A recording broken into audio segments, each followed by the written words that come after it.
deal with the hassle of Medicare. But if you can save, a couple $1,000s a year and actually have better health insurance on Medicare, it's like, why not? Your relationship with money matters. I'm Michelle Perkins, and this is the Money and You podcast, where I will be breaking down your relationship with money, offering tough love money tips, and a money dating plan that will focus on lifting the barriers to success to help pave the way for better money practices and increased wealth. It's time to take control to live a limit-free life. It starts today. Hello, and welcome to the Money and You Show. I'm Michelle Perkins, your host, and we have a great show today. So a lot of times guests come to me from a variety of sources. This particular guest I invited because I was so excited about her work. I've done her work, and I really wanted you to meet her and learn from her because I learned so much from her, and you will as well.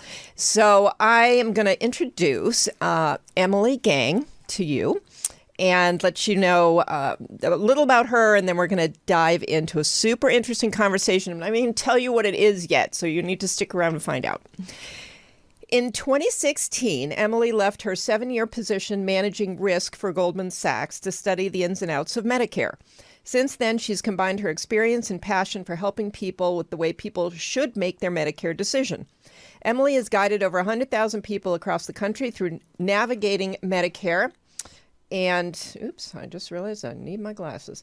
Guided over 100,000 people from across the country through navigating Medicare rules and insurance company confusion to make the right Medicare decision based on their unique situation.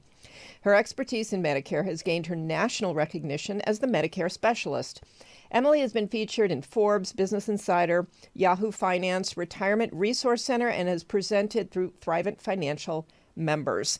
And she did a fabulous webinar that I was a part of, and I can't wait to talk about this. Now, I didn't want to tell you exactly what the topic was because Medicare can sound like something that either you're not ready for, you don't really care about, but I'm going to tell you right now, it's actually way more exciting than you realize, and there's a lot more to know than you realize. There was a lot more to know than I realized. And so I really, really want to share this with you, whether it's you looking at it or maybe you have a partner or a parent or somebody else looking at it that you can inform them. So, all right. Well, Emily, welcome. Thanks for having me, Michelle. It's great to be here. Sorry. It's really great to have you here.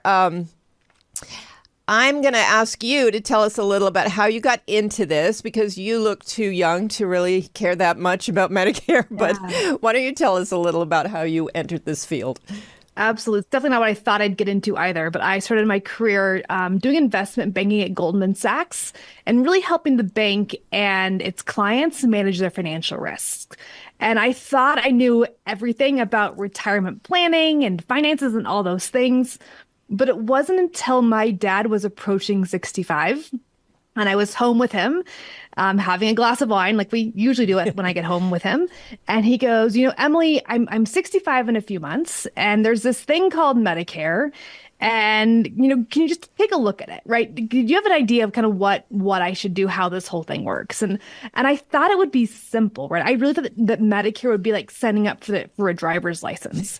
But after kind of dug into the internet research from insurance companies and the government, I was shocked at how confusing it was. And so we turned to the Medicare coach, who was an independent, fee-based consultant to help us navigate Medicare. And I eventually left my career in investment banking to join the Medicare coach because I found that so many people, whether it be my friends' parents or my parents' friends, were confused as well. And it just seemed to me that it seemed a little silly that we've spent our whole entire life working hard and saving for retirement, but people were making little Medicare mistakes that were costing them tens of thousands of dollars. And I was like, this is not right? Like, Medicare should not be this hard, and it really should be part of our overall financial plan to kind of solidify everything. And so I joined the Medicare coach, almost a decade ago now, and we have a proven process that you walked through to, again, help people make their right decision, no matter their situation, no matter where they live, their income, their health needs, any of those things that really help you figure out what makes the most sense for you to have that best healthcare and to also protect your retirement savings. Now, Medicare is not sexy at all, but it's such an important decision to really, again, solidify our healthcare options both now as well as in the future. Thank you. I love that. And it is not sexy to the point where I never paid any attention to it at all. I never thought about, I paid into it my whole life with the whole working, life that I had. But I never gave it any thought. Then I've talked about this a fair amount on the show, but I spent last year, more than last year, taking care of my parents. So I started to get this whole new education on, what it's like when you are dealing with aging people, and Medicare was a big part of their life. And so I started getting, statements and not understanding them. And so the whole thing was a bit confusing. And I started just looking at aspects of our financial life that I hadn't paid any attention to. Yeah. Now, it sounds ridiculous because I just signed up for Medicare. So clearly I was at an age where I should have had some light bulb should have gone off about, figuring out what this is. But maybe I was in denial. I don't know. They'd been sending me AARP cards for 10 years. I just throw them in the mail. I don't even open them because, that's not me. So anyway, I sort of reluctantly entered this world in two ways, with my parents and myself. So I'm verging on that time. People are starting to say things to me about it. People are starting to mention it. I'm getting a pile of mail all the time about it. I have no idea what it is. So Emily had a webinar, and it just somehow came to me. Maybe it was Instagram, maybe it was email. I'm not sure. I think it was Instagram, maybe. And I saw it and I thought, I should probably learn a little something here. So I tuned in. It was a great webinar. I watch a lot of webinars. This one actually, despite the unsexy topic, it held my attention better than many more exciting webinars I've seen. So thank you for that. It was really good. And I started to realize this is actually an important and more complicated decision than I had realized. And you can definitely go make some mistakes, which I think was the topic of your webinars, how to avoid those mistakes.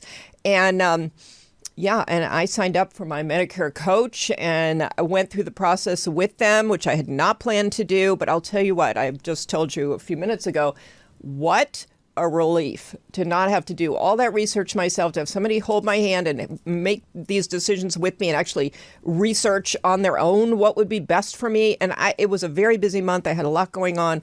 I really probably wouldn't have taken the time, and I could have very easily made some pretty significant mistakes. So I'm going to, give you the floor here to talk more about some of these. I think you make a good point, right? Because somehow at about 64 at least, or although AARP gets you earlier, but they find you, right? They find your address, they find your phone number, and the insurance companies come in hard as well as our marketing companies. And again, my dad had a stack of mailers and we didn't know who was best. We didn't know if Blue Cross Blue Shield or United or Aetna or Advantage or Supplement or Part. We had no idea. I didn't even know really why I was getting that stuff. I thought this is a government program. Why are all these private insurance companies coming after me? It was very confusing. Yeah. And to their defense, the insurance companies, they know how to market, right? They know what people want to buy. They want to have free things and cheap things. But we also, free and cheap don't always mean free and cheap. And so, we and our clients turn to us because they don't want to have an insurance company pushing products or an agent or a broker, right? They come to us for that kind of overarching decision for Medicare. Because to your point, Michelle, you're still working past 65, right? And so we're looking at what was your other health insurance? But Medicare is more than just picking out a plan. And I talked to a woman the other day who goes, she goes, I picked out a plan. I've been with Blue Cross Blue Shield for so many years. I just want to stick with them. So I picked up this Advantage plan that happened to have a zero premium. My doctors took it. It seemed great. But a few months later, she had to have a knee surgery unexpectedly. And that good plan cost her over $10,000 that knee surgery. Mm-hmm. And it made me sad because while she did her research from the insurance companies, she didn't fully understand how it worked. And that $10,000 bill for her knee was not in her retirement plan, right? And so, I think it's important to not just make a decision, but to make that right decision. And it's more than just picking out a plan in a company. It's about when to apply and your income levels and retirement plans and employer plans and are you moving? Because there are different rules that come into it. And Michelle, you probably heard this with your coach, and in the webinar as well. One of the biggest mistakes that people make when it comes to Medicare is treating it like an employer health insurance plan. Because that's what most of us have always had our whole lives, or even the marketplace, right? The Obamacare plans, because we assume that we can change health care plans every single year, no matter what. But Medicare's not that way. And so when you first join Medicare, we need to be really thoughtful about the long-term implications of those decisions, because while yes, you can make certain changes every year on some plans, the most important change that people usually want to make, is to go back to original Medicare with a Medicare supplement plan.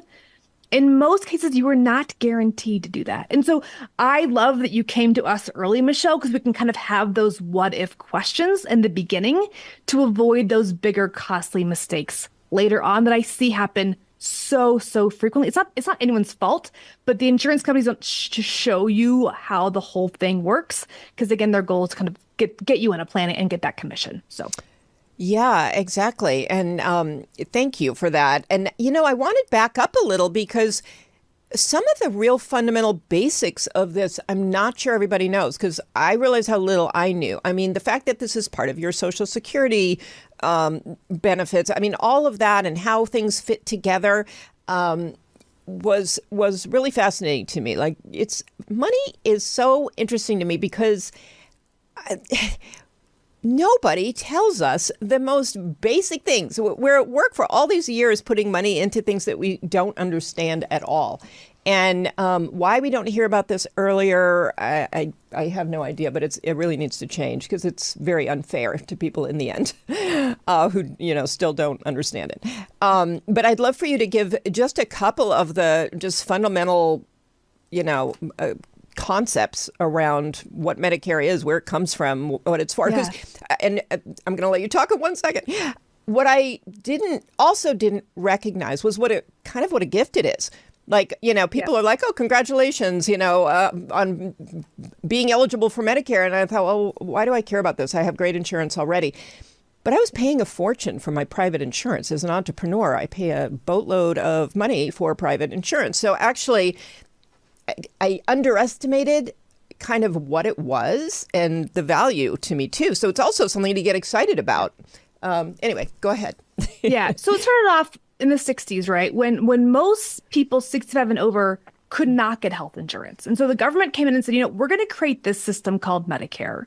It's evolved since then. But basically, it's the idea that we want to guarantee that as people age, they're guaranteed to have health insurance. And so Medicare came to be, and again, it has evolved over the last few decades.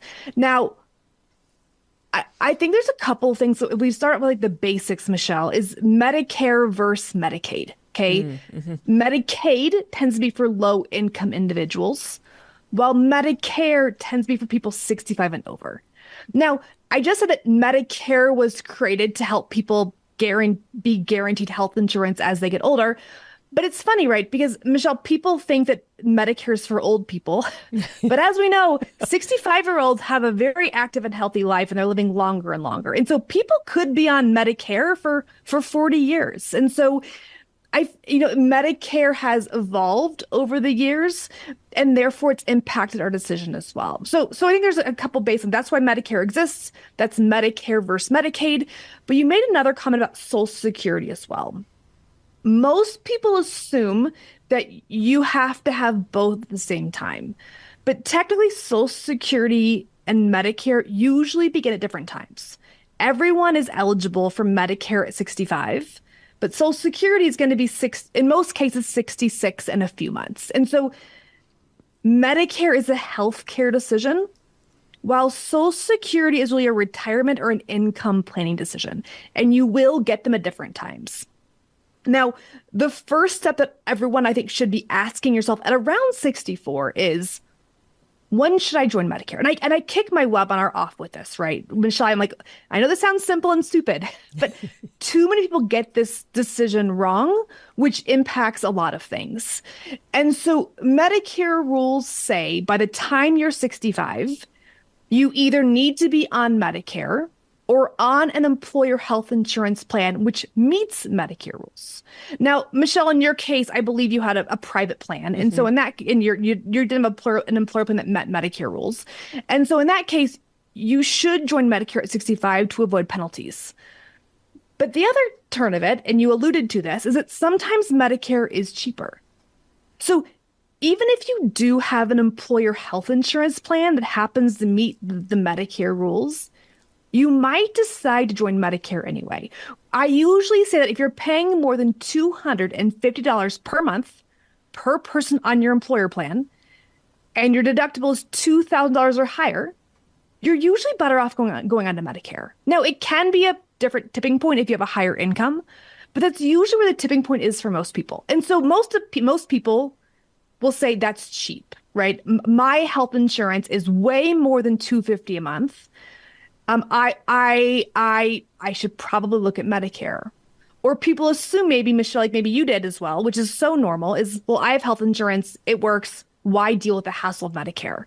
But if you can save, a couple $1,000s a year and actually have better health insurance on Medicare, it's like, why not? But there's a lot of just scary things around Medicare. And again, with my dad and I, we were just overwhelmed. Yeah. And we never felt we were really getting the right information until we came to the Medicare coach. But I think it's important, to your point, to understand the basics of Medicare, why it exists, and why people want to join it. Again, not all Medicare plans are fantastic, but there are some that can be fantastic for your case. So I don't want people to be afraid of Medicare. I mentioned to you earlier that I see a lot of people. I have a friend of mine who the husband and wife were 67 and 66, and the husband had health issues. And the wife kept working because she was afraid of Medicare because her husband needed to have good health insurance. But she came to a point where she had grandkids. She wanted to stop working.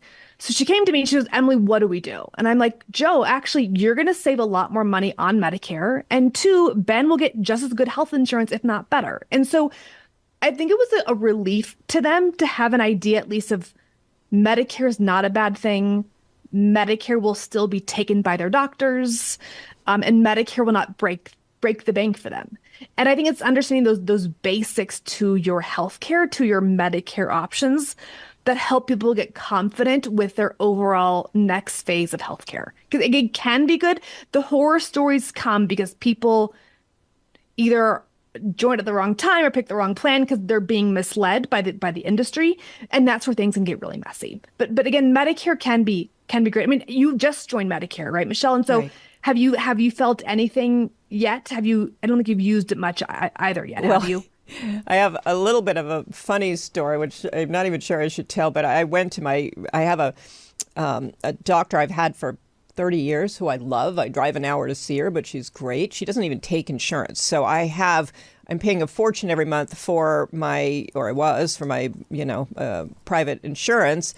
And I would have to pay her out of pocket. So I paid everybody out of pocket because I had a huge deductible. So the whole thing was just a very expensive proposition. But I loved her, and she's known me forever. So anyway, but when actually your coach, went to my doctors and found out who takes Medicare and who doesn't. I didn't even have to do that. And so despite the fact that she doesn't take other insurance, she is... somehow she is a part of the Medicare world. And so she was so happy because there were like all these tests or whatever that she'd been wanting to do. And I guess secretly she'd been sort of waiting. And so she was just gleeful when I walked in and I had joined Medicare. She gave me about 18 pieces of paper with things to do on them. But so. And that's a good point, right? Because I see a functional medicine doctor, right? And she takes no health insurance either, so I pay out of pocket to see her, but those tests are different, right? Yeah. Those lab tests that can be expensive, Medicare covers them, right? At least in most cases. And so that's a big amount of coverage that you'd have now that you never would have had before. But who would have thought, right? You would assume, Michelle, that like people assume that the private plan is better than Medicare, but if you know how the system works, you can get really good coverage. And so now you get to go have 18 vials of blood taken from you and it's all paid for, you know? Right, right. And scans and everything else imaginable. So yeah, no, that was fun, actually. And it made it, took the sting out of the fact that, you have to constantly face that you're 65, which is fine. No problem with 65, but still, sometimes we still think we're 16. So, yeah. I get it. But again, it's so common. Again, we have clients. I have a client who just sold their house and they're sailing on a boat around the world for a year. Fun. Or I have people who are climbing Machu Picchu and doing like amazing like ultra marathons. I think it's the most inspiring group of people because there's a wide range of 65-year-olds, but so many people like you, Michelle, right, who are still active and busy and doing amazing, inspiring things. It's really fun to be on their journey with them on this next exciting phase of life as well. Well, that brings up a question. Thank you for that. Yeah. And 65, nothing means what it used to mean. 25 doesn't mean what it used to mean, and 65 doesn't mean what it used to mean. So I think we need to drop all of this, actually, this whole age thing, except for the fact that at 65 you are eligible for Medicare. But I was thinking as you were speaking, if you are employed and you do have employer benefits that, you find affordable and you want to keep, I didn't have this issue, but what is the rule for them? Can they sign up anytime if they want to work to 75? Can they then go on Medicare? Yeah, actually, I had a client. I'm helping out a couple of parents. I'm actually working with the son who's 60. The parents are 85, and the dad just retired a few days ago. Oh, wow. And so he was able to delay Medicare until his 80s because he had an employer health plan that met Medicare rules. And so, again, when we talk about step one, it's do you have an employer health insurance plan that meets Medicare rules? It's usually having to have 20 employees or more, credible prescription drug coverage, as well as not having any Medicare requirement. But then the second question is which one is financially better? So I just talked about my 85-year-old client who joined Medicare for the first time, no problem, because his employer plan met Medicare rules. I have other clients who say the one spouse is 65 and the younger spouse is 60. And so that's where it gets a little bit messy, Michelle, is when the spouses are kind of split up. Because a 65-year-old could join Medicare and retire, but what happens to that 60-year-old younger spouse?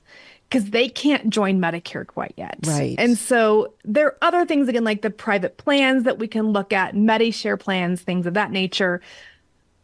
Or the older spouse might keep working for a few more years. Now, when the younger spouse has the employer health insurance, things are easier, right? But there are some nuances that we need to be thoughtful around when we have employer health insurance. What I hate to see, though, Michelle, is when people pay for both Medicare and an employer health insurance plan.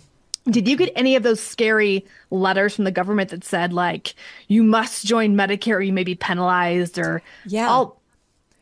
No, I got one of those scary letters, or maybe it might have been an insurance broker who said this, and I really didn't understand it, actually, like the whole, like there's going to be a fine or something. I never, if you want to talk about that a little bit, how does that come into play? I just think it's pretty misleading because there's a lot to that may, right? Yeah, you will face penalties if you don't have a Medicare or an employer plan that meets Medicare rules. But with more people working past 65, we need to, one, make sure it meets the Medicare rules, and two, it's cheaper. But a lot of people will be delaying Medicare after 65. What I hate to see, again, is people pay for both an employer plan and Medicare because they can. Not only does it waste money, but it also creates issues later on when that person fully leaves their employer health insurance. And so I think we have to take all of those advertisements, all of those government letters with a bit of a grain of salt, because they don't go into those important details as to why or how or when, which can create assumptions and incorrect steps along the way. But yeah, it's messy. The whole thing is messy, unfortunately. It is messy. Yeah. And so I think what you do is such a gift to people because you have somebody there with you who's looking at your specific situation and walking you through answering all your questions. I mean, it was just so great to have somebody who knew my particular situation and could answer questions related to me and, and my whatever was going on. So Yeah, you saying it's messy, that is an absolute truth. I mean, there's, and so much in this world of aging especially is really messy. And that's what I learned during last year, which I'm really wanting to write a book about, because so many things that seem like they should be straightforward were so nuanced and messy and hard to find answers to. I mean, it's very complicated when you start. You know, it's like getting online and trying to teach yourself the tax code. It's too confusing. Yeah. So, well, it's one thing too when you're doing it for yourself, right? When you're going into Medicare, Michelle, and you're at least being able to be thoughtful and strategic. But when you step into your parents' situation, right, and you're like, what did I inherit, right? Like, I'm dealing with them aging. I'm trying to get them health care. I have no idea what they picked or how it works or what's going on. And I think that whole thing can be a lot too for children. I think for myself, right? Like thinking of my parents, you hope that everyone's healthy for forever. But I hope that if they're not, we at least are covered. So I don't have to deal with the drama, the maze then. And so, I mean, did you have a lot of issues with your parents walking into their healthcare? And was it more questions or issues, or kind of what was your experience there?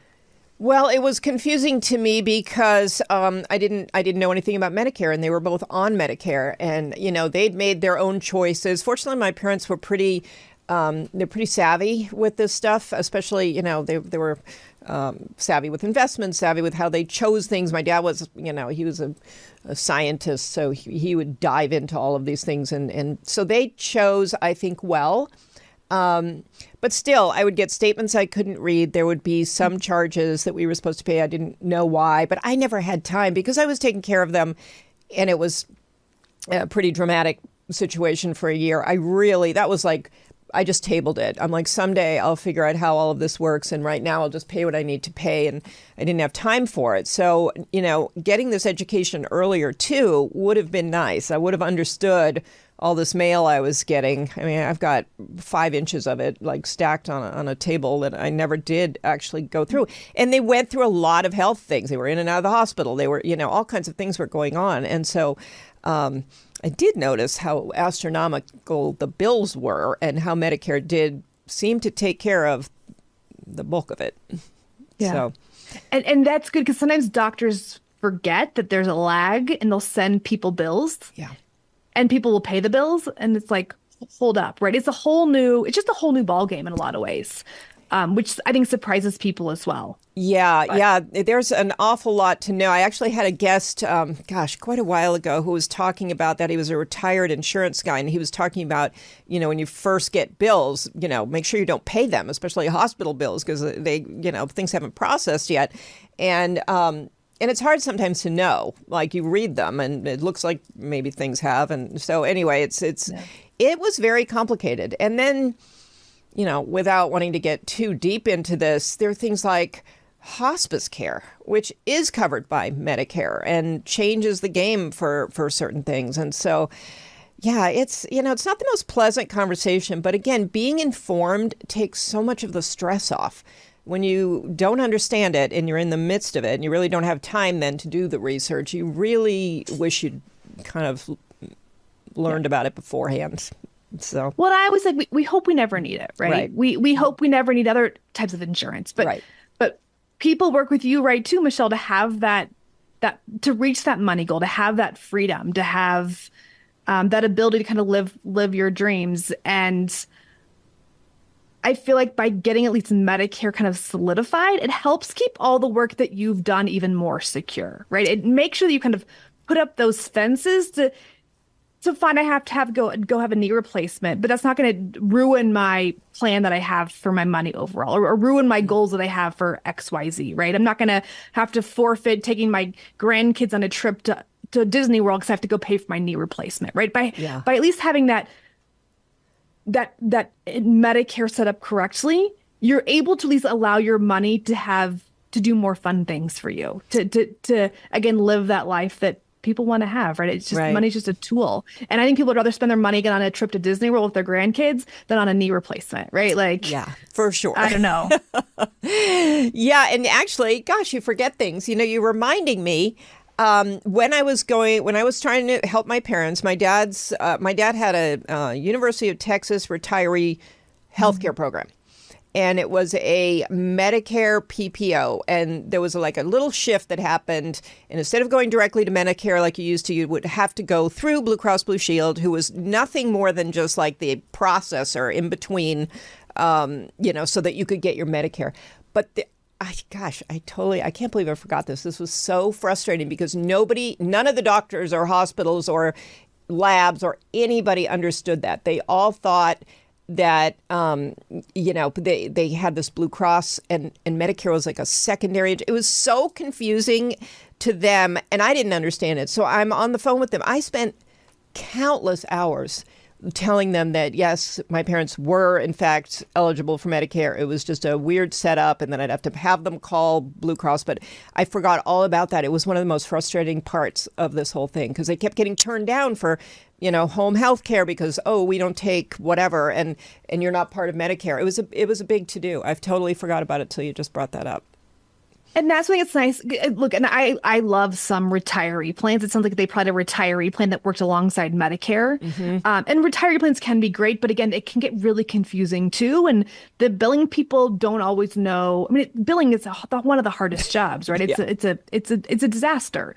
And so if you don't know the words to say or the people to point to, it can get really messy as well. But yeah, I mean, Again, I hope that everyone is always healthy, but if not at the Medicare coach, our goal is to make it simple, right? And make it simple to have good health care that you can navigate through easily as well. Because that's the last thing that you want is to be pointed in 18 different directions, which is, not ideal. Not at all. And again, that's one of the things, despite talking about the problems, that's one of the things that is a gift, is that if you do have health problems, and you can correct me if I'm wrong, but from my experience learning about this, if you have health problems and you turn 65, Medicare is, you're going to get your Medicare same as everybody else. It's not like pre-existing conditions will preclude you from getting it. Maybe you can talk about that because that is one of the big, perks. And I'd love to go into more detail. We don't have the time here, but let's at least start, right? There's there's Medicare Part A and B, which is your main health insurance. And Medicare Part A is your hospital and your hospice. Part B is basically everything else. And there's two different ways to get that. There's what's called the original Medicare route, where you stay with that traditional Medicare and the doctors have negotiated price directly with Medicare. And the second path is Medicare Advantage, where the government is basically assigning your rights to, let's just say, Blue Cross Blue Shield, and they are now responsible for all of your health care benefits. To your point, Michelle, we tend to see more issues with billing when people are on this Medicare Advantage path. There tends to be more denied claims, though they don't publicly publish those numbers. But from what we've seen, there's more denied claims over here, so things can get messier. So that's why I said earlier, people tend to want to be on this original Medicare route with what's called a Medicare supplement plan. Again, this is going into more detail than we probably should, but Medicare Part B, which is most of your healthcare, covers 80% of your medical expenses. And so a Medicare supplement plan comes in, also called a Medigap plan, comes in to cover that other 20%, or to basically create a maximum out-of-pocket amount that protects you financially.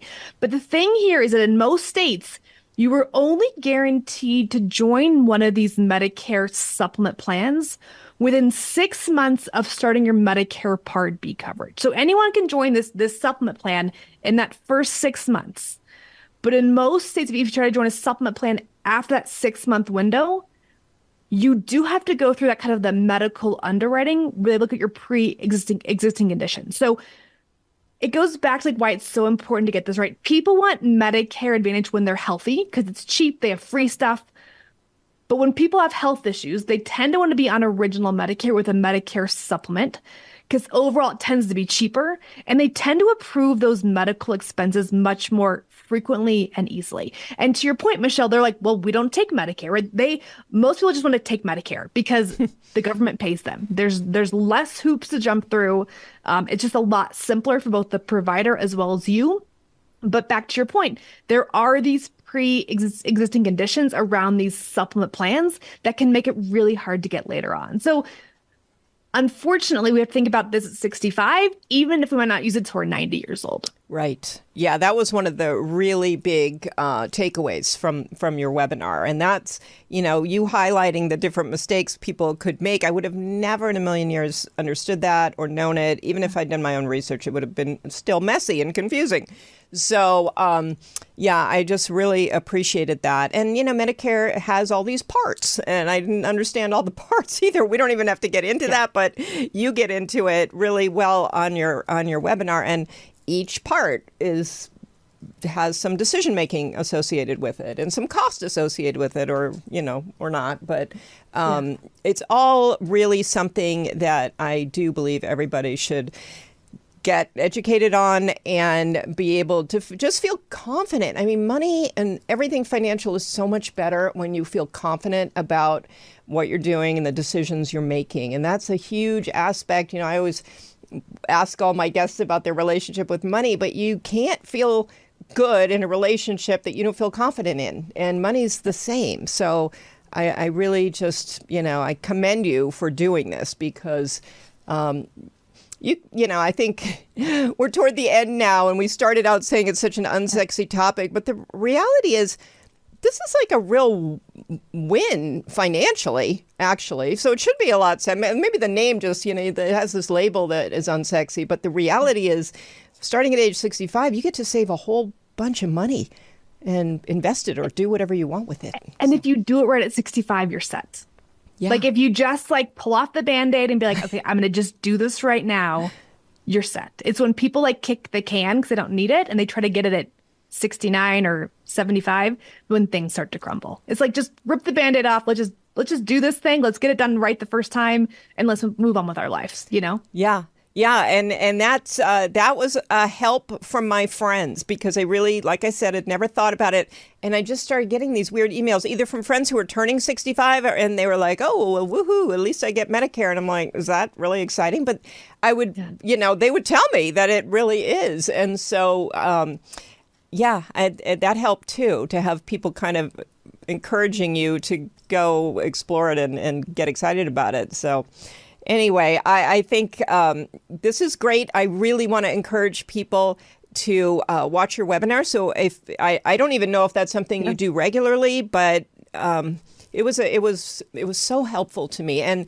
And signing up for the coaching that you provide was also so helpful. I mean, we didn't get into the different parts, but when you get into these, the Medigap plans and all of that, it's another layer of choices. And I would not have been able to do that. And your coach actually, she told me exactly what to choose. And you know how sometimes it just feels really good to be told what to do by an expert. Yeah. That's and especially when we don't make any commissions, right? So know that we're not, it's a completely separate process, which people love. People love that independence, and we love to give it to you. But yeah, Michelle, I try to do one of those workshops at least once a week. Oh. So, and I walk through those 5 steps, right? It's when to join, which program. We talk about Medicare Advantage versus original Medicare. Step 3 is Part D drug plan. Step 4 is Medigap, also called supplement plans. And then 5 is making it official. So you can either get to that free workshop at themedicarecoach.com. There's a link in there to register for that free workshop. But yes, people love it because it cuts through a lot of the noise. And it's what I wish my dad and I had when I was trying to first figure out Medicare on his behalf. So it's all the things that I wish I would have had from the very beginning. So I'm glad that you were there. And again, I love providing value on that session. It's all live. And so you can ask your questions on there as well. So yeah, thank you. It really was a great, it was a great webinar, and you really know your stuff, and it really comes through. And like I said, you make it really actually quite interesting. So, and you're listening, just knowing this is really valuable. This is stuff I need to know. And, I have a lot of friends now who are like, oh, well, maybe you can tell me and I'm going to direct them straight to your webinar because it's really great. So, yeah, thank you. Thank you for that. And doing it every week, that makes it super available to everybody. I will say, do it earlier, probably earlier than I did. People say you can, listen to something like that. I don't know. What do you recommend? I think I kept hearing 3 months ahead, and I was only like 1 month ahead, but I like to have people join 6 to 12 months before they're 65. So, and the reason is that you're gonna start getting advertisements at about that time. And if we can at least cut through that noise, it will decrease the stress for you as well. And there's things that we can do early on too that but you can apply, Michelle, to your point, you can apply for Medicare officially 3 months before your 65th birthday month. So we want to be ahead of that ideally to again make things go a lot more smoothly. Yeah, and that's a really good point too, because you want to apply early enough so that, I had that little bit of problem where I was a little bit late, and then it's like, when do you drop your other? And, so anyway, it is a great idea to do it early and the government can be slow and you're like, where's my card? I joined Medicare 2 days ago. So anyway, that's the ideal. But again, better late than never. That's for sure too. And, to your point, if this has nothing to do with you for another 20, 30 years, you still have your parents to help. And it might be just telling them about it or sitting down and watching it with them. Because if you end up in a position where you're helping your parents at some point, boy, you want to be on the same page. You want to have the same understandings of things and know where the records are kept and know how things work. So, yeah, I think for anybody, it's really great. So, I agree. We love helping out the kids too. Yeah. I mean, we are the kids, right? We're not kids anymore, but we are the kids, and it's good to make sure it's all again buttoned up before things really hit the fan and we're trying to grab the pieces and put them all together. Absolutely. So. Yeah. Your time is really valuable at that point. You don't want to spend it trying to learn too many new things. Exactly. So, and what else do you have on the MedicareCoach.com? So we have a lot of blogs on there as well. So whether it be, most common topics people have, there's so many free resources on there to kind of get your hands dirty and get to know Medicare if you're not ready for the entire hour and 20-minute workshop as well. So a lot of resources on there to help guide you through the different steps of Medicare to again make it simple and easy for people along the way. That's great. And any other ways that you like people to contact you if they are looking for help or information? Yeah, you can give us a call. Our number is 785-537-6225. But Michelle, to your point, I think that the webinar is the best way to get started. We'll send out replays afterwards. You can do it at your own time if you want to, but it's such a good base to how Medicare works that people love to start off with that process. Yeah.